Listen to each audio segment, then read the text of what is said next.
مقارنة بين معاملة أهل مكة ومعاملة أهل العراق. يلا خلينا نسمعها. قلت فيها امبارح كنت بالحج يا أهل اسمعوا، قلبي رح يخبر شو صاير معه، قلبي رح يخبر عن الصاير معه. وصلنا عمكة الكرمة رب البشر، طفنا وسعينا مثل ما الواجب أمر، ومن بعدها قصيت خصل من الشعر تا ثوب إحرام العلي انزعوا. والمسلمين كتار كانوا على الحقيق، من كل أرض توافدوا فج عميق، ومكة الكريمة صارت بأهلها الضيق، كل الحجيج بنفس بقعة تجمعوا. وهونيك بلش موسم استغلالنا، علوا السعر تاعوا وفونا حالنا، وتشاطروا علينا بسرقة مالنا، ويا ريت كانوا أهل مكة يقنعوا. لك أجرة التكس الشعر منها بشيب، 50 ضعف الدوبلة، أمر عجيب. ومش عاجبه يطرق مشي هيدا الغريب، عمره ليرجع ما حدا بيطلعه.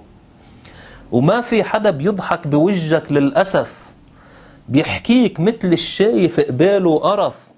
بعمرك شفت شي وجه بينقط جلف؟ سافر لعندن يا حبيبي بتقشعه. بلحظة أسى وقفت وصفنت دقيقتين، بلحظة أسى وقفت وصفنت دقيقتين، وتذكرت يوم زرت سيد الحسين. لا تسألوني على الفرق بين اثنين، جسمي رجف وعيون قلبي دمعوا. كلكم مشيتوا من النجف ع كربلا، تحتار خيمة مين بدك تدخلها. خدام على الميلين عم تنده هلا، كرمال بالسجاد لا عنا تعو. الله الله، عيدها. كلكم مشيتوا من النجف ع كربلا، تحتار خيمة مين بدك تدخلها. لا كلكم مشيتوا من النجف ع كربلا، تحتار خيمة مين بدك تدخلها. خدام على الميلين عم تنده هلا، كرمال بالسجاد لا عنا تعو.